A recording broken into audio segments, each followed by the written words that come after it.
the thing. Most of us are chronically online, including myself. It's hard not to be these days, but studies have shown just how taxing a digital existence can be. Luckily for the folks in Northwest Ohio, there is an ever-present outlet for escaping the pull of our curated algorithms, our Metroparks. I'm Erin Holden, editor-in-chief of the Toledo Free Press. Each week, I will be shadowing a different person at various Metroparks to see how they are taking advantage of our expansive park system. Whether you are a runner, birdwatcher, fisherman, or a mom who just wants your kid to get some fresh air and exercise at the playground, our parks really present infinite possibilities for outdoor experiences. And that's what I'll be doing on this podcast, exploring those possibilities with local folks like you who use Metroparks Toledo in your day-to-day lives. Because if you want to get away from your screens and back to nature, Toledo's public spaces really do make that a walk in the park.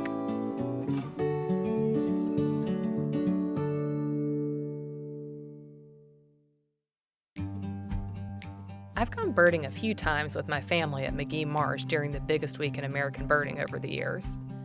With my handy list of warblers in tow, I hovered behind the folks who knew what they were doing, and that paid off. It was an unexpected joy to be surrounded by so many tiny, colorful birds, even though catching a glimpse of them required quiet and stillness. I think that's part of the appeal. You have to just wander and wait until the moment they give you a hint as to their whereabouts. But I am definitely a novice. One of my issues is that I'll see a bird, then have a hard time relocating it with my borrowed binoculars. That's why for this episode, I decided to meet up with two birders, both with much more experience than I have. We settled on Middlegrounds, the Metropark across the river from Glass City. It stretches 1.5 miles along the Maumee River and is downtown, just by the Anthony Wayne Bridge. I was recently inspired by an article in the Kinfolk travel book about Londoners who are bringing birding to urbanites who might not otherwise give it a try. And I thought, what would it be like to go birding within one of the Metroparks most associated with the more urban landscape? That's how I found myself speaking with Nate Kozicki, who has volunteered for many years at the biggest week in American birding, but also works for Metroparks Toledo. Incidentally, he also has a passion for promoting urban birding. So tell me a little bit more about your position here at the Metroparks. So I'm not necessarily an ornithologist. I'm more so just a guy who loves birds who got involved with the parks because of that. Okay, but gotcha. I've kind of grown into things like that from a young age. My interest peaked when I was probably 6 years old. Yeah. When I turned 9, that's when I discovered how globally important our area is for birds. And that got me involved to the point where I was guiding trips at 15 and up to this day doing some work for the parks on the side with birds. So I may not be an ornithologist, but it's nice to kind of have the name as, a bird guy within the parks. Yeah, bird guy within the parks. I love it. Do you remember when you were a kid, what piqued your interest most about birding? Do you have some early memories you could share? Well, we birders, what we have is a spark bird. So that's a bird that got us interested in birds in general. Growing up, my favorite color was red. I'm a huge Detroit Red Wings fan. Okay. And because of that, I think Northern Cardinal is the reason I got into birding. So that was my spark bird. And so I always hold a candle to that bird to this day, even though it's so common. Yeah. Yeah, even though they're common, I'm always excited to see a cardinal. Yeah. Just so pretty. How would you suggest someone like me get started and get further into birding? Well, this is a great time to really understand the diversity of what can come through Northwest Ohio. However, it can be a little overwhelming with how much can come through. Yeah. So my recommendation is always to start small and then progress from there. We have parks that have windows on wildlife where the bird feeders are all behind the windows, so the birds will come to you. That's typically backyard birds, so the birds that aren't necessarily migratory, but they're here year-round and always eating whatever the feeders provide. That's a great way of getting involved and really nailing down those common species that you're going to find. Once you get to that point where you understand, okay, there's a red-bellied woodpecker, there's a cardinal, there's a house sparrow. That's when you can really pinpoint, okay, I recognize those birds. Now it's time for me to focus on what comes through here seasonally, or what's here only in the summertime for breeding. Or in the wintertime with ducks out by the lake shore. Right. Yeah. And I've noticed with the windows on wildlife, there's a really handy list of the different birds and photos so that you can get to know them and know which ones are common to the area. Can you tell me more about the biggest week in American birding, your experience with that in general? Because I know that you volunteer for that, right? I do, okay. Yes. Yeah. I started guiding for the biggest week back in 2015 for the Ohio Young Birders Club. There's a walk there that happens every year. Okay. In fact, last year for the 2025 festival was the 10th year I did it in a row. I call it after that because I'm 26 now. I'm a little too old to be guiding those, but now it's up to the kids who started in that club to really take over that. So they lead it themselves. They take the initiative. They do. Okay, cool. Yeah. It's really refreshing to see because as a guide, you're pointing out all the birds to people, but when the visitors point the birds out themselves and they're talking among themselves and they have that dialogue, especially, you have kids from 10-year-old kids to, kids in high school, they're communicating about what kind of bird that is because they come from all different parts of the state to come here to view those birds. Okay. And you can just see them make friendships right in the moment right there. It's really cool. And it was really great to be a part of that growing up. Yeah. That's really cool. Yeah. And since we're here in the middle of Toledo, we're in downtown Toledo at Middlegrounds, tell me about your passion for urban birding and making sure that birding is accessible to everyone, even if you're not going out to McGee Marsh, for instance.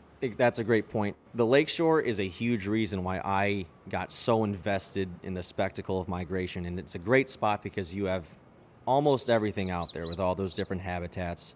What's so great about birding is it can be so subjective. As long as you're not doing anything to harm the birds or the habitat, you can bird in your backyard or you can go off into the wilderness somewhere in northern Michigan. It doesn't matter. As long as you're not being destructive, it's so subjective. So starting at places like Middlegrounds, which in my opinion is the quintessential urban green space. You have the waterfront here with the river, you have the woodlands, you have our little bioswale with some kind of grassy places. You have a lot of diversity in these small little areas within downtown Toledo. Yeah.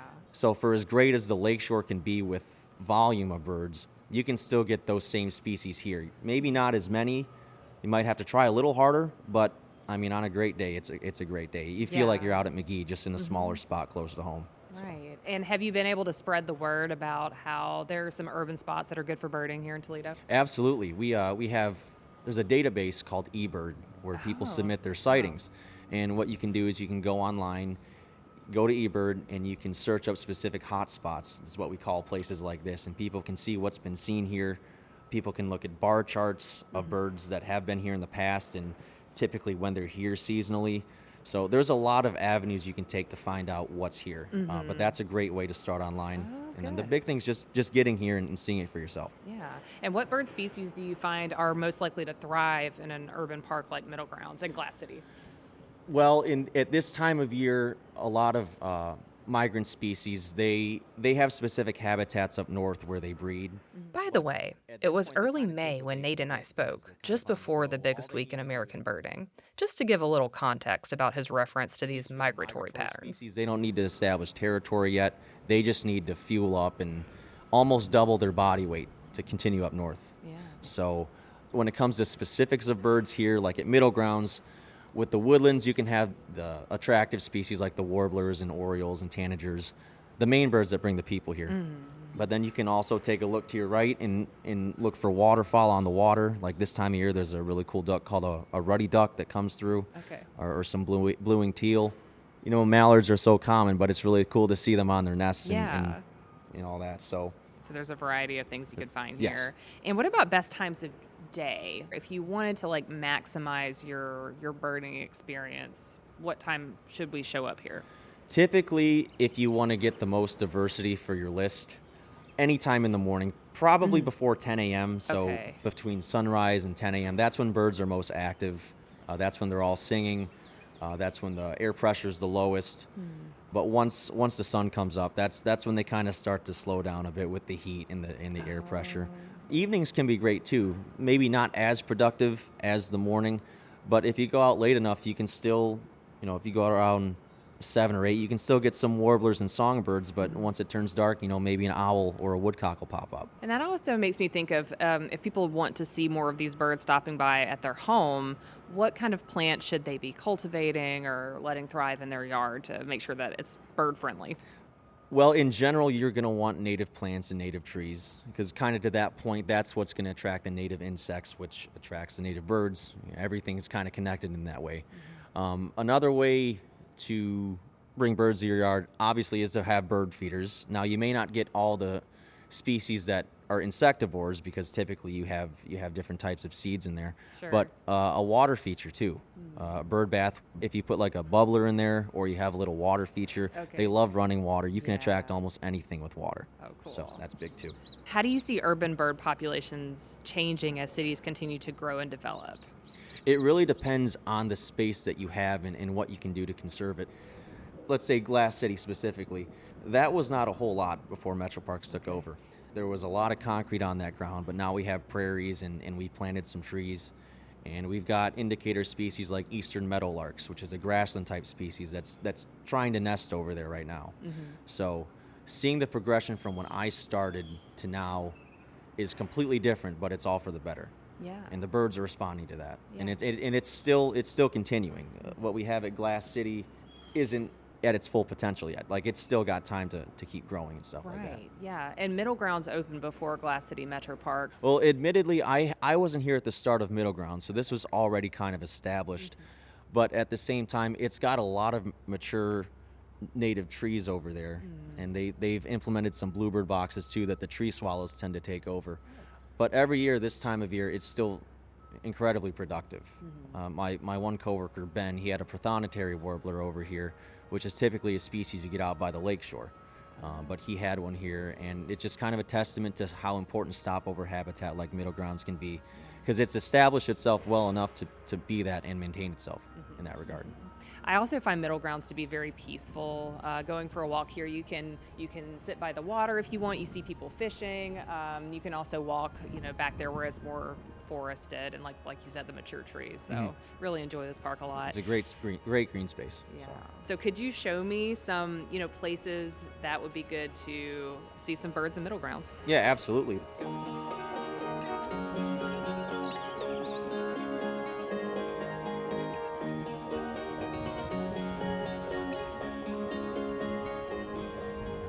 I'm originally from Louisiana, and we just saw a robin, and they're not even common where I'm from in Louisiana. I never saw any until I moved here. Really? Yeah, my dad said that he used to see them when he was growing up and just saw them less and less. So. Well, it's amazing to see how different common species are so less common in other areas. Yeah. Like, for example, I haven't spent a whole lot of time southeast, but I understand there's a lot of mockingbirds down there. Yes. There's not a whole lot up here except in this specific spot. Right. But it's kind of interesting to see the difference in how mockingbirds to you guys are robins to us. Right, so that yeah. regional difference is really cool. Trying to adjust my binoculars because that's always my struggle. Oh yeah, Like, no, I get it. The same way. Oh, okay, that's better. There was a yellow warbler singing over there. We can see one of those warblers. That'd be cool. Oh, that would be really cool. Let's see. There's a catbird singing to our left. Oh. That's a bird that's actually related to mockingbirds. They're in the mimic family. So they, as the name implies, they can mimic sounds in other birds. For example, at Middlegrounds or Glass City, one of the mockingbirds does a really good car alarm in a cricket. So that kind of that cat-like sound is why it's called a catbird. Oh my gosh. Yeah. I hear that yellow warbler somewhere over there. I don't know exactly where he is, but listen for him one more time. Yeah. Should we walk more this way or? Okay.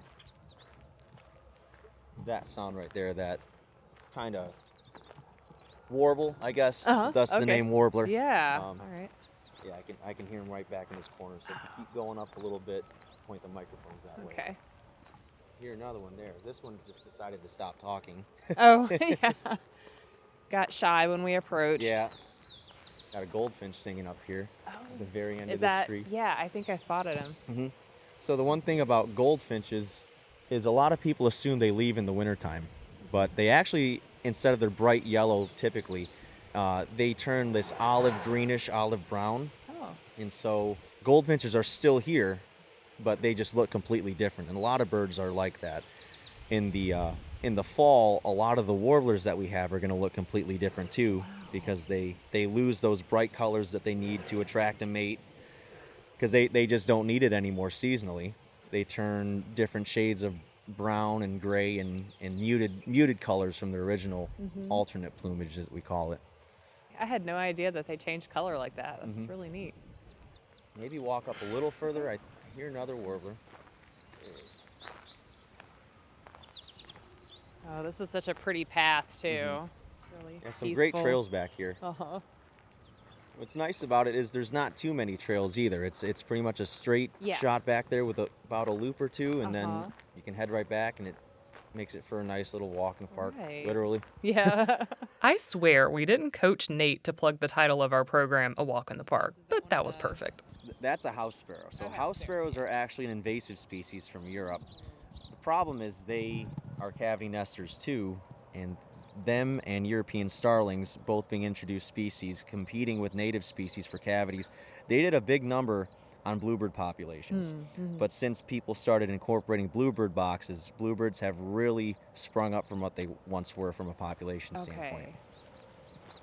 So at the metro parks, that was a big push to try to get bluebirds back, is putting out these boxes? Yes, they do nest monitoring each year for every box in the metro parks. Okay, yeah. Well, thank you so much for showing me around. Absolutely. This has been a joy. Yeah, great time. Thanks for having me. Yeah, it's good to meet you. Yep, you too. To continue my foray into urban birding at Middlegrounds, I was joined by Chuck Stein, who often finds himself birding in this park, an easy trek since he lives downtown. Middlegrounds happens to be his favorite park for birdwatching.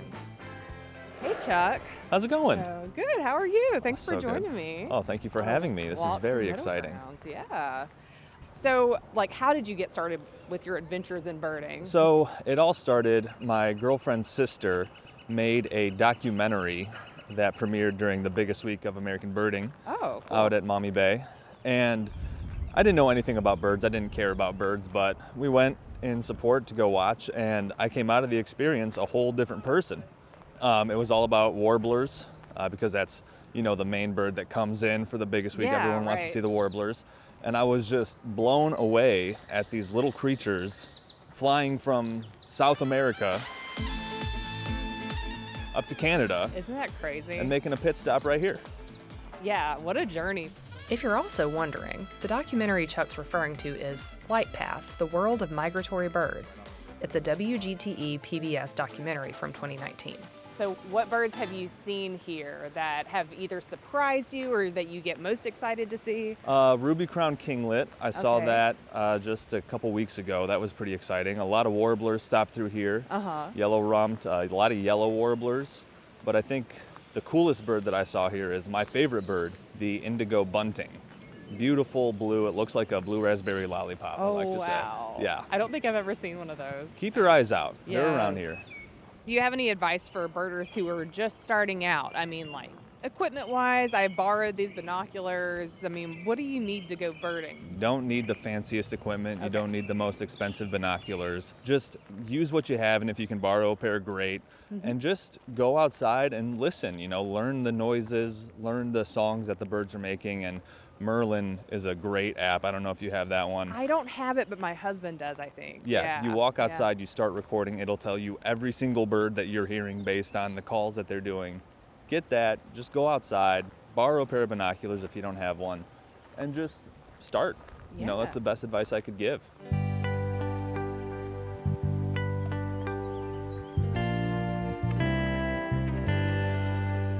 There might be something in this tree right here. I can't say This one for here? sure.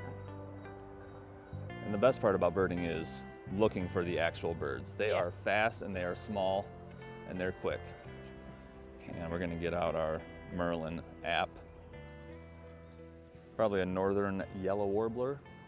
Oh yeah, there's a little guy right there hopping around. What is that? One thing that I've struggled with, frankly, with birding is I'll see one in the branches and I'm trying to follow it with my binoculars and then I get completely lost. I'm Yep. like, where did it go? Yeah, after a little They're while, too fast you for start me to get sometimes. you start to get pretty good at just being able to Yeah. point the binoculars up and look Yeah. and catch it right away. Oh, what are you up there? It's Merlin telling me.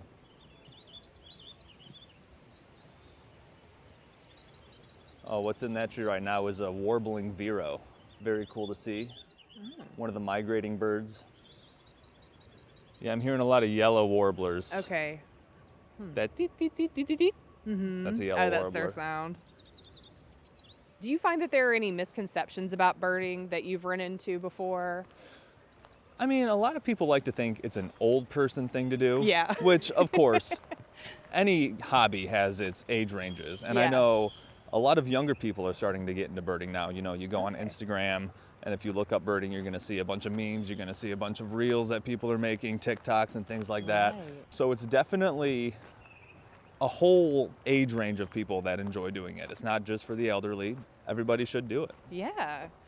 Well, it's nice to get out in nature. And Oh, just- yeah. Right. I know we have a lot of amazing opportunities to see birds here in the city, Mm-hmm. but where would you want to travel to see birds if you could go anywhere in the world? Do you have any goals in that way? Honestly, the American South, Okay. like going down to Florida, even out west, there's a lot of birds out there. I would love to see a painted bunting, Okay. Is that in Florida? mostly in Florida Okay. and in Mexico. There's a lot in Mexico. But yeah, really the American South and West, I would say, are my spots that I really want to hit. Yeah, very cool. Oh, there's something in the tree right there. What do we got?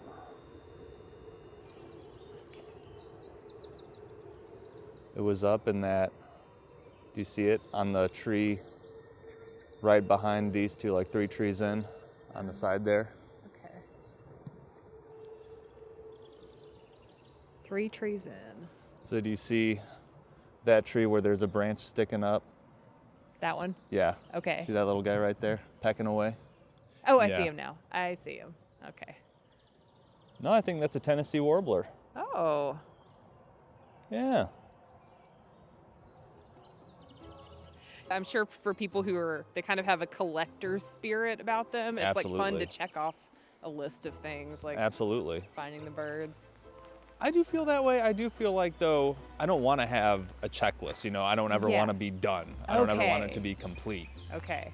So I like to write down when I saw the bird and where. Uh-huh. And then if I see it again, whole new day, whole new location. Right, right. So you like to just show up and listen and see what you find, and you're not out to like find a certain one. Yeah, I'm not You're on any just- mission to see Yeah, every bird, you know. Right. I like to see what I see, and if I see them all, I'll just see them all again. Yeah, yeah, I like that. Whatever you see, you see. A lot of people are very into the wanting to see everything. Yeah. But I don't know. I just like to stroll along, Mm-hmm. look at what's in my backyard. Right. What's the coolest bird that you've ever seen in your actual backyard, or your actual, like, just outside of where you live downtown? Catty corner to Fifth Third Field. Yeah, okay. So I do see a lot of mud hens. Uh-huh. Madonna. Yes. Oh gosh. Right I mean, there if in the we're middle. counting here, Middlegrounds, Yeah. the indigo bunting for sure, and the Okay. Baltimore Oriole. Yeah.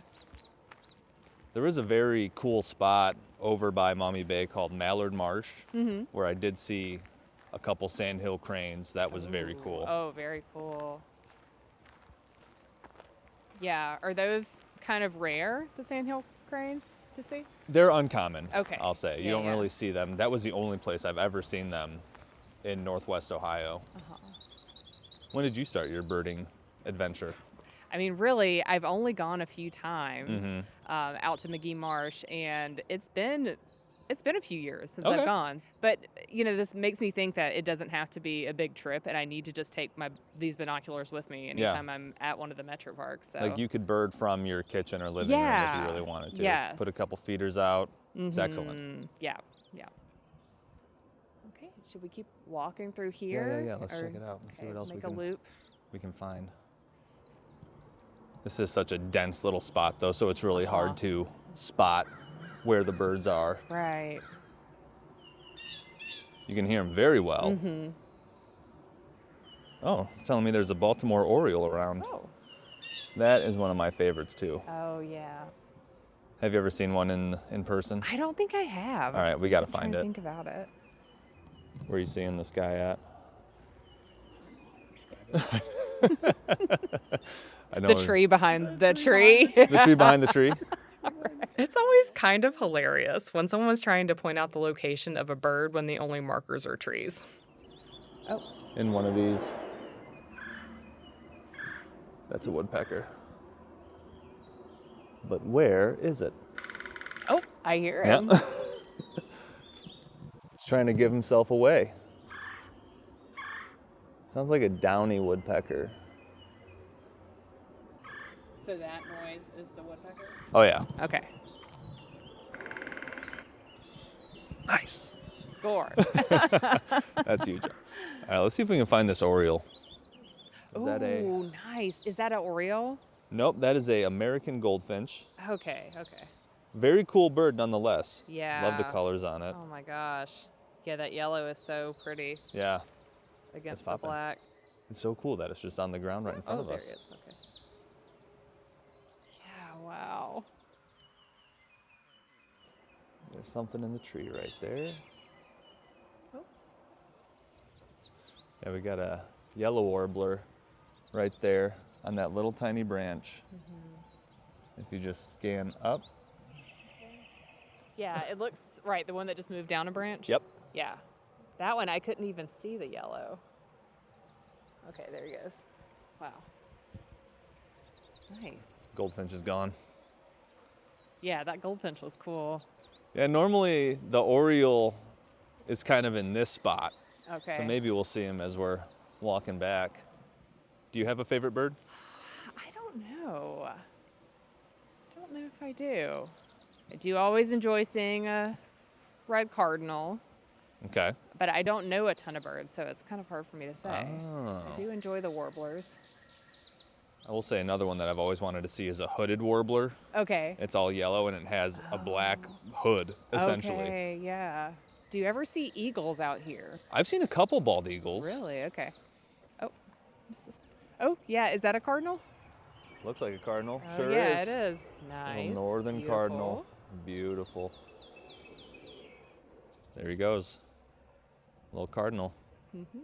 Are there any other metro parks that you would like to do more birding in that you haven't experienced? I would like to get out to Pearson more often. It's Okay, not yeah. too far. Right. And it's a nice hot spot. They have that window to wildlife, you know. I went out there on one of the freezing days just to see what was going on, and there was a lot of activity, surprisingly. The windows on wildlife in the winter, that's such a nice thing to do. It It's was- just to still be able to see the birds in Yeah. the winter. You're nice and warm. Yeah. They're all it's outside, all cozy. puffy. Yes. And it's so quiet. Yeah. in the snow. Pearson, definitely oak openings more. Yeah. I mean, we have so many metro parks. It's like, why not try to take advantage of all of them? Right. Okay. Well, thank you for meeting me out here. Absolutely. Thank you for having Yeah, me. Thanks for showing me around. This has been a great birding experience. Yeah, thanks so much. Spending time with Nate and Chuck in this urban oasis made me think more about my approach to birding. I hadn't considered my own backyard as a spot to bird because I've always felt like I needed to go somewhere far away to engage in the activity. I also think I need to take a page from Chuck's book, not trying to check bird sightings off on a list, but just keeping a little journal about what I happen to see. With nature, you can't rely on what is supposed to happen. There's a certain acceptance involved in observing, recording, and being grateful for what's in your own backyard. Speaking of, my husband spends a lot of time in our backyard hammock using his Merlin app, and I think I'll join him today with my newfound appreciation of birding in the middle of Toledo. I'd like to thank my guests for joining me on today's episode. Thanks as well to our production team, Mr. Herner and Chris Pfeiffer, and a special thanks to Scott Carpenter of Metro Parks Toledo. A Walk in the Park With is a collaboration between Metro Parks Toledo and WGTE Public Media. You can find our episodes at wgte.org/walkinthepark or wherever you get your podcasts. I'm your host and producer, Erin Holden. Thanks for listening, and I'll see you next time.